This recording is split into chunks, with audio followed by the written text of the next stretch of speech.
അത്രയ്ക്ക് കഷ്ടപ്പെട്ട് ഞാൻ എന്റെ ജീവിതം അങ്ങനെ കഷ്ടപ്പെട്ടാ ജീവിച്ചത്. ഞാൻ ഒരു മുന്നിൽ കരഞ്ഞിട്ടില്ല. പക്ഷെ നിങ്ങൾ എല്ലാവരും എന്നെ വെടിയെന്നാ വിളിക്കുന്നത്. ഞാൻ എത്ര കഷ്ടപ്പെട്ടാ ജീവിക്കുന്നത്. വളരെ വിരലിലുണ്ടാവുന്ന ആൾക്കാർ 10 പേരുമായിട്ട് പോലും എനിക്ക് സെക്ഷൽ കോണ്ടാക്ട് ഉണ്ടായിട്ടില്ല. എന്റെ സ്വന്തം വീഡിയോ വരെ ഇറങ്ങിയിട്ടുണ്ട്. കളിക്കാൻ ഇഷ്ടമാണ്. ശ്രീലക്ഷ്മി അറയ്ക്കൽ ഷിംജിത കാരണം സൂയിസൈഡ് ചെയ്ത ദീപക്, അതിൽ ഷിംജിതയ്ക്ക് സപ്പോർട്ടായിട്ട് ഇറങ്ങിയ ഫെമിനിച്ചിയാണ് ശ്രീലക്ഷ്മി അറയ്ക്കൽ. ഇവളുടെ സംസാരം കേൾക്കുമ്പോൾ സത്യം പറഞ്ഞു കഴിഞ്ഞാൽ ചിരിക്കണോ അല്ല കരയണോ എന്നുള്ളത് നിങ്ങൾ തീരുമാനിച്ചോ? ഞാൻ വെടി കാണുന്നത് നിങ്ങൾ പറയുന്നുണ്ട്, ആലോചിക്കണം. രാവിലെ അല്ല ആൾക്കാർ പറയുന്നുണ്ട്. ഞാൻ സമൂഹത്തിലാണ് പറയുന്നത്. ഞാൻ 5 മണിക്ക് രാവിലെ എണീറ്റ് കുളിച്ച് ട്യൂഷന് പോയി, അവിടുന്ന് നേരെ BEd കോളേജിൽ പോയി പഠിച്ച്, അവിടുന്ന് വീട്ടിൽ വരാതെ രാത്രി പിന്നെ അടുത്ത ട്യൂഷൻ പോയി എടുത്ത് രാത്രി 8 മണിക്ക് വന്നിട്ട് വീണ്ടും BEdന്റെ എല്ലാ വർക്കും എടുത്ത് അങ്ങനെ ജോലി ചെയ്ത് ജീവിച്ച ഒരാളെ നിങ്ങൾ വേണ്ടി പറയരുത്. അത് സീരിയസ് ആയിട്ട് ഭയങ്കര മോശമാണ്. കാരണം ഞാൻ അത്രയ്ക്ക് കഷ്ടപ്പെട്ട് ഞാൻ എന്റെ ജീവിതം അങ്ങനെ കഷ്ടപ്പെട്ടാ ജീവിച്ചത്. ഞാൻ ഒരു മുന്നിൽ കരഞ്ഞിട്ടില്ല.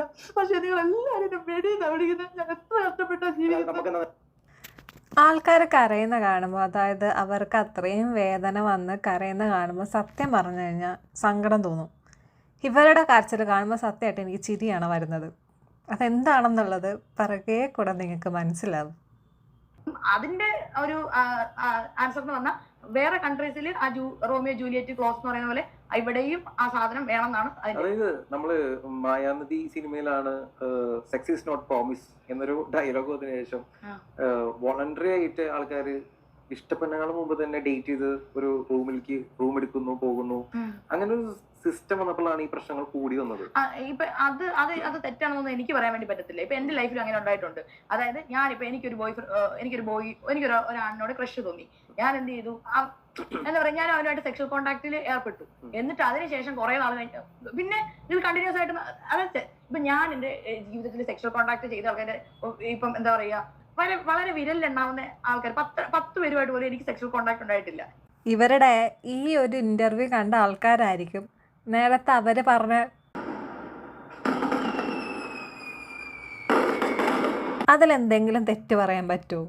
ഇവര് തന്നെ വന്നിട്ട് പറയുന്നു 10ൽ താഴെ ആൾക്കാരുമായിട്ട് ഇവർക്ക് ഇങ്ങനെ ഒരു ബന്ധം ഉണ്ടെന്നുള്ളത്. അത് കേട്ടിട്ട് ആൾക്കാരിങ്ങനെ വിളിക്കുമ്പോൾ അതിനെ അയ്യോ എന്നെ അങ്ങനെ വിളിക്കരുത് എന്ന് പറഞ്ഞ് കരയുന്നത് കാണുമ്പം ചിരിക്കണോ അതോ കരയണോ? നിങ്ങൾ പറ. ഇപ്പൊ അങ്ങനെ ഇങ്ങനെ തമാശയൊക്കെ എന്റെ കൂട്ടുകാരൊക്കെ പറയുമ്പോൾ ഇവർ പറയും, എടി നിനക്ക് 10 പേരുമായിട്ട് പോലും റിലേഷൻഷിപ്പില്ല, എന്നിട്ടാണോ നീ ഈ പേര് മൊത്തം കേൾക്കുന്നതെന്നൊക്കെ. അപ്പം വളരെ കുറച്ച് സെക്ഷൽ റിലേഷൻഷിപ്പേ എനിക്ക് ഉണ്ടായിട്ടുള്ളൂ. അപ്പം അതിനകത്ത് തന്നെ എന്താ പറയാ ഒരു തവണ സെക്ഷൽ കോണ്ടാക്ട് ഉണ്ടായിട്ട് വിട്ട് കളഞ്ഞ നമുക്ക് കംഫർട്ടബിൾ അല്ല എന്ന് തോന്നിട്ട് നമുക്ക് ഒരു രീതിയിലും കംഫർട്ടബിൾ അല്ല എന്ന് തോന്നുന്ന ആൾക്കാരെ എന്തോ വലിയ അവാർഡൊക്കെ കിട്ടിയ പോലെയാണ് ഇവർ ഈ ഒരു വിഷയം വന്ന് സോഷ്യൽ മീഡിയയിൽ പറഞ്ഞേക്കുന്നത്. നിങ്ങൾക്ക് അങ്ങനെ തോന്നുന്നില്ലേ എന്തോ അവാർഡാണെന്നുള്ളത്?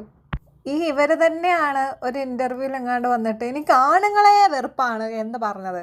ഇപ്പം ഈ ആണുങ്ങളായിട്ട് തന്നെയല്ലേ ഇവർ ഈ റിലേഷൻഷിപ്പ് വെക്കുന്നത്, അല്ലാണ്ട് പെണ്ണുങ്ങളായിട്ടുള്ളല്ലോ അല്ലേ? നമുക്കിപ്പോ വേണമെങ്കിൽ നമുക്കിപ്പോ വേശ്യാവൃത്തി, ഇപ്പൊ ഞാൻ എന്തൊക്കെ പറയുന്നത്, എനിക്ക് വേശ്യാവൃത്തിയിൽ ഏർപ്പെട്ട് ജീവിക്കാം എനിക്ക്. പക്ഷെ നമ്മളെ കൊണ്ട് അത് പറ്റത്തില്ല, മനസ്സിലായോ? നമുക്ക് ഇപ്പൊ വേശ്യാവൃത്തി മോശം തന്നെ പറയുന്നത്, നമുക്ക് പറ്റത്തില്ല. ആ വേശ്യാവൃത്തി എന്ന് പറയുന്ന ആ പരിപാടി നമുക്ക് പറ്റില്ല. അങ്ങനെയാണ് നമുക്കിപ്പോ വീട്, കാറ് എന്നില്ലെങ്കിൽ ഒരു ഫോൺ വരെ എത്ര കൊല്ലം ഇത് ഹാങ് ആയി ഫോൺ പോലും മാറ്റാൻ പൈസ ഇല്ല. അപ്പം നമ്മൾ അങ്ങനെ എന്തിനാ ഈ വെടി എന്ന് പറയുന്നത്? അപ്പം അത് ഭയങ്കര മോശം, അങ്ങനെ പറയാൻ പാടില്ല. ഞാൻ അങ്ങനെ കഷ്ടപ്പെട്ട് ജീവിച്ച ഒരാളാണ്. ഇപ്പോഴും ഞാൻ എന്റെ എഡ്യൂക്കേഷൻ മൊത്തം കഷ്ടപ്പെട്ട് ഇപ്പൊ ട്യൂഷൻ എടുത്ത് എല്ലാവരും ട്യൂഷൻ എടുത്ത് ഞാൻ കഷ്ടപ്പെട്ട് എല്ലാവരും വീട്ടിൽ നിന്ന് പൈസ കൊടുക്കുമ്പോൾ ഞാൻ മാത്രം ഇത് ട്യൂഷൻ എടുത്ത് സ്വന്തമായിട്ട് പൈസ ഉണ്ടാക്കി ജീവിച്ചു.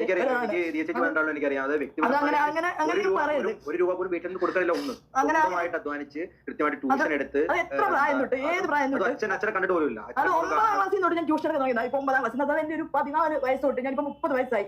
എനിക്ക് ആ കഴിവുള്ളതുകൊണ്ട് മാത്രമാണ് ഞാൻ ജീവിച്ചു പോകുന്നത്. അപ്പൊ നിങ്ങൾ അങ്ങനെ വെടിയെന്ന് പറയരുത്. ആൾക്കാരിങ്ങനെ വിളിക്കാതിരിക്കുകയാണെങ്കിൽ നിങ്ങൾ എന്ത് ചെയ്യണം? വായി തോന്നിയത് മറ്റേ രേണുസുധീനെ പോലെ വായി തോന്നിയത് ഡാഷിന് വാർത്ത എന്നുള്ള രീതിയിൽ നിങ്ങൾ വന്ന് പറയാതിരിക്കണം. നിങ്ങൾ തന്നെ സോഷ്യൽ മീഡിയയിൽ ഓരോന്ന് ഇട്ട് കൊടുത്തിട്ട് അതിന് റിയാക്ഷനായിട്ട് ഓരോന്ന് വരുമ്പം ഇങ്ങനെ ഇരുന്ന് കരഞ്ഞിട്ട് വല്ല കാര്യമുണ്ടോ? നിങ്ങളെക്കുറിച്ചുള്ള പേഴ്സണൽ കാര്യങ്ങൾ സോഷ്യൽ മീഡിയയിൽ ഇട്ട് കൊടുക്കാതിരിക്കുക. അങ്ങനെ ആകുമ്പോൾ ഈ ഒരു പ്രശ്നമില്ല. അതും ചെയ്യത്തില്ല, എല്ലാം ഇട്ട് കൊടുത്തിട്ട് അയ്യോ എന്നെ ഇങ്ങനെ വിളിക്കരുതെന്ന് പറഞ്ഞ് കരയുന്നത് എന്ത് ലോജിക്കാണെന്ന് എനിക്കറിഞ്ഞൂടാ. ഇപ്പൊ ഇത് മാത്രമല്ല, ഇപ്പൊ തന്തയില്ലാത്തവർ ചോദിക്കുന്നുണ്ട്, ഇപ്പൊ പല തന്തയ്ക്ക് ഉണ്ടായത് അങ്ങനെയൊക്കെ വിളിക്കുന്നുണ്ടല്ലോ. അപ്പൊ അതെന്തുകൊണ്ടാണ്? എന്റെ അമ്മ അംഗൻവാടി ടീച്ചറായിട്ടാണ് ജോലി ചെയ്യുന്നത്. അപ്പൊ അംഗൻവാടി ഇപ്പൊ അവർ കിട്ടുന്ന 12,000 രൂപ അമ്മയ്ക്ക് ആ സമയത്ത് കിട്ടിക്കൊണ്ടിരുന്നത്. എന്റെ ചെറുപ്പത്തിൽ 600 രൂപയ്ക്ക് മാസത്തിൽ കിട്ടുന്നത്. അതുകൊണ്ട് എന്താണുള്ളത്? അതുകൊണ്ട് കഷ്ടപ്പെട്ട് എന്റെ അമ്മയുടെ സക്കാത്ത് വാങ്ങാൻ പോയിട്ടുണ്ട്. അറിയാമോ? എനിക്ക് ഭക്ഷണം തരാൻ വേണ്ടിയിട്ട് വീടിന്റെ അടുത്തുള്ള കാലത്ത് സക്കാത്ത് പോയി വാങ്ങിയിട്ട് എനിക്ക് ഫുഡ് തന്നിട്ടുണ്ട്. അങ്ങനെ നമ്മുടെ വീടുകളിലൊക്കെ പോകുമല്ലോ, അങ്ങനെ വരെ നമുക്ക് നമ്മുടെ വീടിന്റെ അടുത്തുള്ള ആൾക്കാർ തരുന്ന ഭക്ഷണം, അങ്ങനെ പട്ടിണി കിടന്ന് ജീവിച്ചിട്ടുണ്ട്. അങ്ങനെ പോലും എന്റെ അമ്മയൊന്നും ഒരു ഇത് മോശമായിട്ട് പോകാത്തൊരു സ്ത്രീയെ പറ്റിയിട്ടൊക്കെ നിങ്ങൾ ഇങ്ങനെ എന്നോട് ദേഷ്യം വിചാരിച്ചു അങ്ങനെയൊന്നും പറയരുത്. അത് ഭയങ്കര മോശമായിട്ടുള്ള കാര്യമാണ്. എൻ്റെ ഒരു വിശ്വാസം, നമ്മുടെ കയ്യിലിരിപ്പ് കാരണമാണ് നാട്ടുകാർ നമ്മുടെ വീട്ടുകാരെ പറയേണ്ടി വരുന്നത്, അല്ലേ? നമ്മുടെ കയ്യിലിരിപ്പ് എങ്ങനെ ഇരിക്കുമോ അതുപോലെയാണ് പുറത്തുള്ള ആൾക്കാർ റിയാക്ട് ചെയ്യുന്നത്. ഇപ്പം ഞാൻ ലൈവിലിരിക്കുമ്പം കുറേ എണ്ണങ്ങൾ വന്നിട്ട് അത് കാണിക്കുമോ ഇത് കാണിക്കുമോ എന്നുള്ള രീതിയിൽ സംസാരിക്കാറുണ്ട്. ഞാൻ സത്യമായിട്ട് അവരുടെ അടുത്ത് പറയാറുണ്ട്, വീട്ടിൽ പോയിട്ട് അമ്മയുടെ അടുത്തും പെങ്ങളുടെ അടുത്തും ചോദിക്കും. കാരണം അങ്ങനെ പറയുമ്പോഴേ അത് അവർക്ക് കൊള്ളത്തുള്ളൂ. അല്ലാണ്ട് പോയി ഞാൻ അയ്യോ ചേട്ടാ ഇങ്ങനെ പറയരുതെന്ന് പറഞ്ഞാൽ കൊള്ളത്തില്ല. അവർ പറയുന്നത് തേര് തേച്ച് നീ നിൻ്റെ വീട്ടിൽ പോയിട്ട് നിൻ്റെ അമ്മയുടെ അടുത്തും പെങ്ങളുടെ അടുത്തും ചോദിച്ചു നോക്കുക എന്ന് പറയുമ്പം അവർക്കത് നല്ല രീതിയിൽ കൊള്ളും. കാരണം അവരുടെ കയ്യിലിരിപ്പിനെയാണ് നമ്മൾ വിമർശിക്കുന്നത്. അതാണ് ഇവിടെയും വരുന്നത്. പക്ഷേ വീട്ടിലിരിക്കുന്ന ആൾക്കാരെ പറയണോ എന്ന് ചോദിച്ചു കഴിഞ്ഞാൽ പറയേണ്ടടുത്ത് പറയണം. അല്ലാണ്ട് വല്ലാത്തടത്തും പോയിട്ട് വീട്ടിലിരിക്കുന്ന ആൾക്കാരെ പറയരുത്. അച്ഛൻ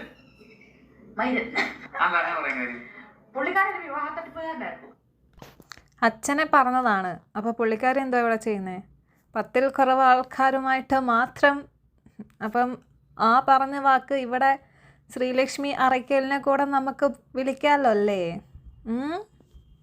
നല്ല ആൾക്കാരും ചീത്ത ആൾക്കാരും ഉണ്ട്. എല്ലാ സമൂഹത്തിലും ഉണ്ട് നല്ല ആൾക്കാർ ചീത്ത. നമ്മളിപ്പോൾ ആണ് പെണ്ണ് എന്നൊക്കെ പറയുമ്പോഴും നമുക്കത് ബൈനറിയിൽ അങ്ങനെ ചെയ്യാൻ വേണ്ടി പറ്റില്ല. ആണുങ്ങളിലും നല്ല ആൾക്കാരും മോശം ആൾക്കാരും ഉണ്ട്, പെണ്ണുങ്ങളിലും നല്ല ആൾക്കാരും മോശം ആൾക്കാരും ഉണ്ട്. പക്ഷേ ഈ സമൂഹം അത്ര ഇപ്പൊ നമ്മൾ LGBTQ പറ്റി പറയുമ്പോഴും അതിനകത്തും നല്ല ആൾക്കാരും മോശം ആൾക്കാരും ഉണ്ട്. പിന്നെ ഈ മോശമായ ആൾക്കാർ തന്നെ എല്ലാ കാര്യത്തിലും മോശമായിരിക്കില്ല, ചില കാര്യത്തിൽ നല്ലതായിരിക്കും അവര്. അങ്ങനെ നമ്മുടെ മനുഷ്യന്റെ ബിഹേവിയർ എന്ന് പറയുന്നത് ഭയങ്കര വൈഡ് ആയിട്ടുള്ള കാര്യമാണ്. നമുക്ക് ആരെയും അങ്ങനെ അടിച്ചു താഴ്ത്താനോ ഒന്നും പറ്റത്തില്ല. അതാണ് പറയുന്നത്.